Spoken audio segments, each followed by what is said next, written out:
What is going on, people on YouTube? This is Keegan Bond back for another episode of Potluck Culture, and once again, I got my friend Ryan here with me. Hey, everybody. So, last time we talked about these recent leaks and rumors that are supposedly going to happen in the first act of Avengers Doomsday. But today we got more Marvel-related news, and it's kind of fitting because only 4 days until the next Fantastic Four movie comes, which brings us a step closer to Doomsday. So, let's get right into it. So, normally the people at Marvel Studios would give us information like this at panels at San Diego Comic-Con. Well, today they're skipping it for this year because I think they want to put all their focus on this new movie. Sure. Or maybe, on the contrary, do you think they feel like enough has already been released against their knowledge, like enough has been leaked? Or do you think this is more of a, we're really going to focus on this? Exactly, yeah, it's more like that. Right on. Although I think Kevin Feige and also the Russo Brothers, directors of these new films, they allowed some reports to come to them, I believe, in Pinewood or where they're filming in England, and Kevin has confirmed that this is his words exactly. After Avengers Secret Wars, the whole cinematic universe is going to be, I will not say reboot, because reboot is a scary word. It's pretty much going to be like a reset for like the singular timelines. And Phase 7, that'll be right after this movie, is going to kick off with the X-Men, because now that they have the film rights back to the characters. That's right, yeah. And that, again, that is a franchise hit that I think is highly anticipated, along with all of the other cinematic wonders coming out. But X-Men, let's talk about that one. Like, there's a lot to look forward to with that. Although he said they're gonna get a much younger cast for this. Oh, okay. Because along with this resetting of this singular timeline, they're gonna recast a bunch of new characters, including Tony Stark. Interesting. All right. Yeah. Which I believe is not going to be that easy. No way. Are you kidding me? He is such he's a flagship face of the Marvel universe in terms of their movies and what they do. So that'd be wicked. I can take the role, Kevin. Please cast me. Yeah. Right. Yeah. Oh my goodness. Because I would like to be the new Iron Man, but they could just like make me look older and yeah. Oh sure, they've got all the makeup for it. Yeah. Although I'm a tiny man, so. Hey, as long as the suit fits, as they say. Yes. Okay. So that is what we're gonna look forward to after this multiverse saga, because he said this next saga is going to focus mainly on the mutants, the X-Men. Yes. So they'll be like the main focus. Although we will have some characters in there on the side to entertain us that are not mutants. And along the way, I think that we're finally going to get. I can't get his last name, but I think his name is Ali. I can't get his name, but he is supposed to be the new Blade. He was supposed to be Blade for some time now, because a few years ago he was confirmed to be Blade for this saga, but they never released it. Okay. It's been delayed a couple times, or they had to go back to the script, or it was put on hold because of the strike. Okay. So that's starring Mahershala Ali. I see. Mahershala Ali, that's his name, yes. But it looks like he's finally going to get his Blade movie, but we're going to have to wait until Phase 7 to see it, sadly. Yeah.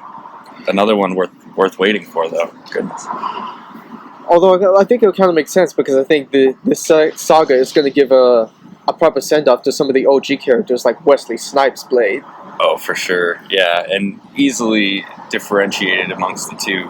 And I think it's just a new school versus old school feel.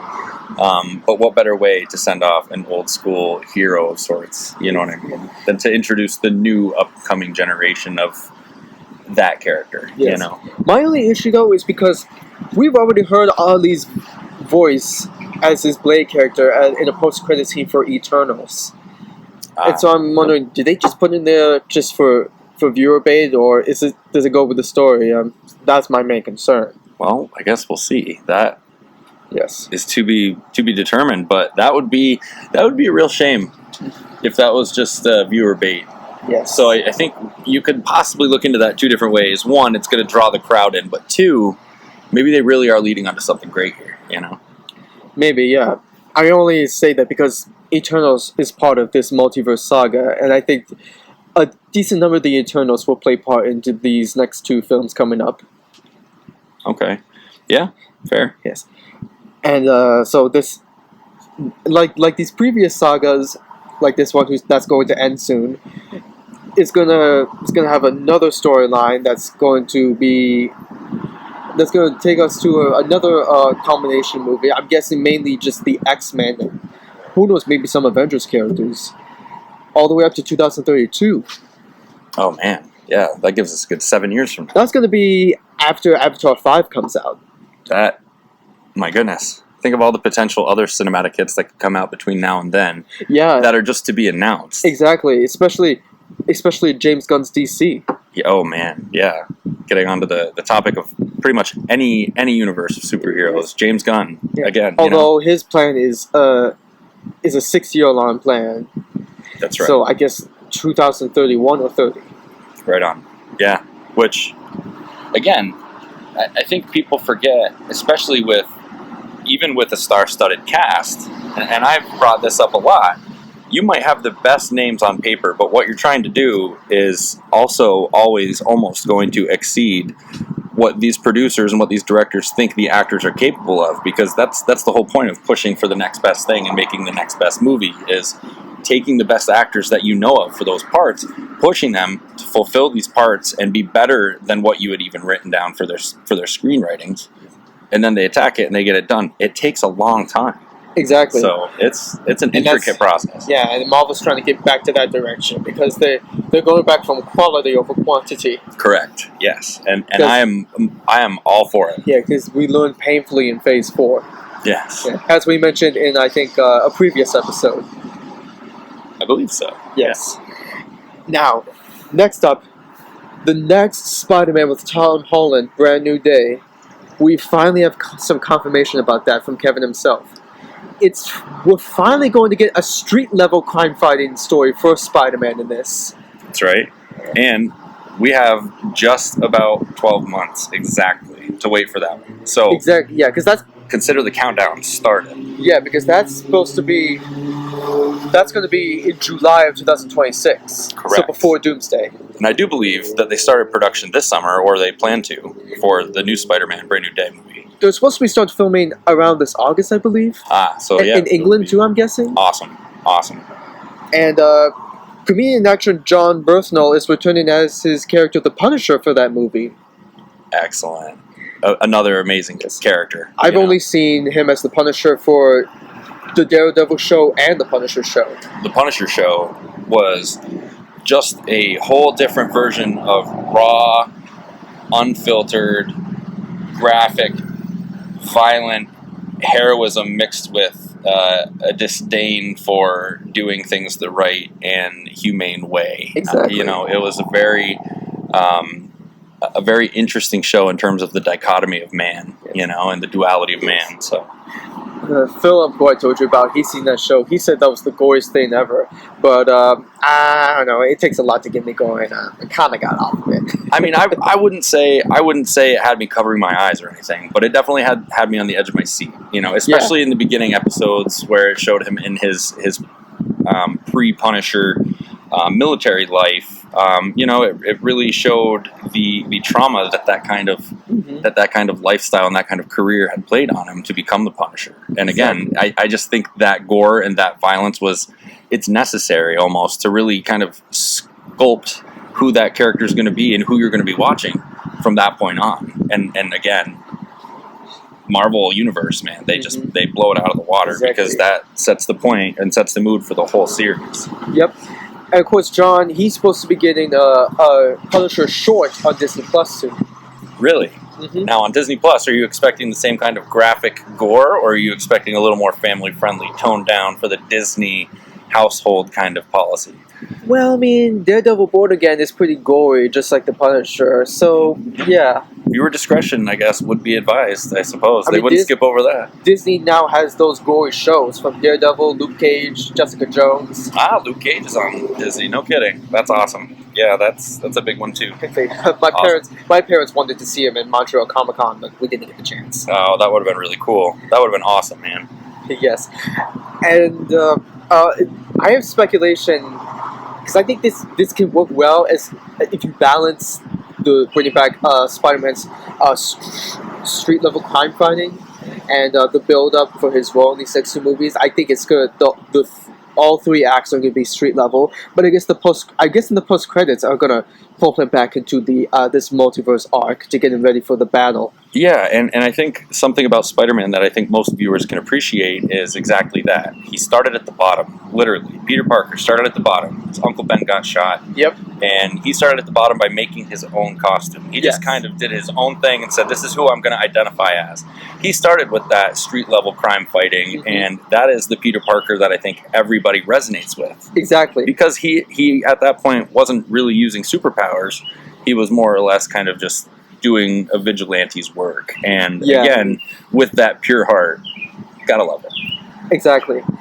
And going back to the Fantastic Four, that it is confirmed to have 2 post-credit scenes, so I'm really excited to see them. Oh, nice. That'll now, be sick. I have heard some speculation of what they have, but I'm going to wait until I see it in the theater to say so. Sure. But they did confirm that they were both directed by the Russo Brothers on the set of Doomsday. Awesome. Just like they directed the post-credit scene for Thunderbolts on the set of Doomsday. Ah, okay. So we're going to have a little bit of timeline nuancing here. Yeah, so that's awesome. So we basically saw a snippet of Avengers Doomsday already at the end of Thunderbolts. Right. I haven't seen it yet. Yeah, so I won't tell you what it is. I know, it's okay. But it ties into Doomsday, so you're technically watching the first few minutes of the movie, even though it's not released yet. I'll get there. I'll get there. And we're going to get the same thing for Fantastic Four. Wicked. That is awesome. Yeah, I like how they do that. And I think it's really funny, too, because I think it could have been one of the last movies. I don't believe it was a Marvel Universe movie that we went to, but one of the last movies we went to, you were aware of the post-credit scenes, and you were like, hey, wait, you want to stick it out for this?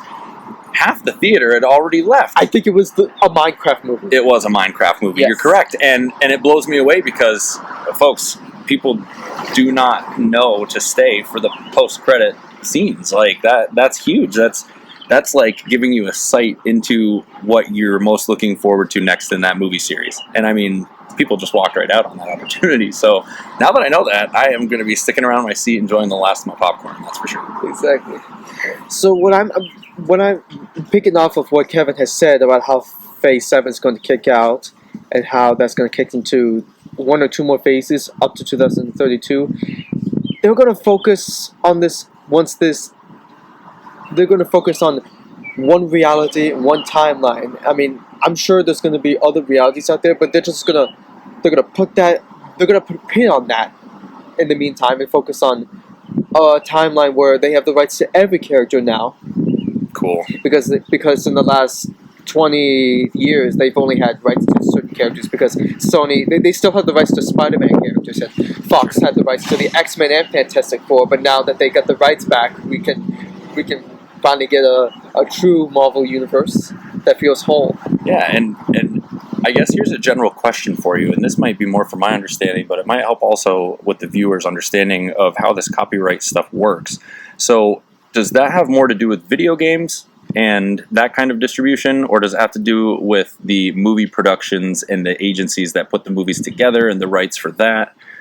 Tell us a little bit about that. Well, it looks like every video game that Marvel has made had every character in it. So I'm guessing it's strictly when it comes to TV and film rights. It's gotta be. And that's what I would surmise. I was just wondering, I guess, in general, out loud.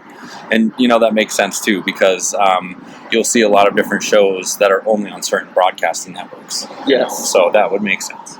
And nonetheless, though, that's a really good point to prove, too, that all the Marvel characters are in, like, most of every Marvel video game. So that's really an observation on that point. Right on. So I guess, they're going to get a chance to have more creative freedom. Yeah, and that's awesome. I mean, for any kind of field of art. Yes, you and know? build a story that doesn't feel too confusing or off key.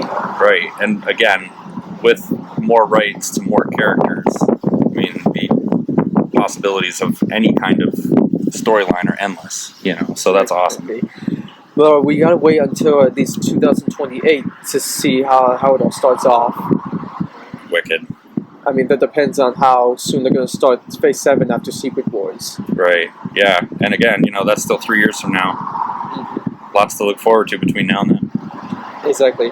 Well, that's all we had to cover today because that's pretty much a trending topic all over the web right now because it was just a day or two ago.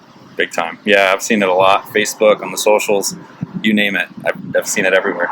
Exactly. Yeah. So this makes me more excited for these next coming movies, Definitely. Same here. and it gives me I'm more tingling inside. I know. It gives me definitely more reasons to wake up and wonder, what's going to be in this movie? Yes. How's it gonna fall? Right. Yes. Oh my goodness. And I'm sure all the viewers are feeling the same way too. Like especially with the more updates that we come out with here on this podcast, and what may be coming out on the internet. There's a lot to see. It's exciting. We kind of got some confirmation from Marvel Studios president and directors Russo Brothers. Yep, that's right. Which those are big and pretty reliable names. Yes, it's weird because James Gunn is the one person who does this, but I guess because they've had a relationship with Gunn in the past, I think they're kind of learning from that. Right. Yeah, and that's cool because now again it's that co-creation. It allows for more artistic possibilities. It's just endless. Exactly. Well, that is all we're here to cover on Potluck Culture. Please check out the recent episodes and check out the videos on my main channel.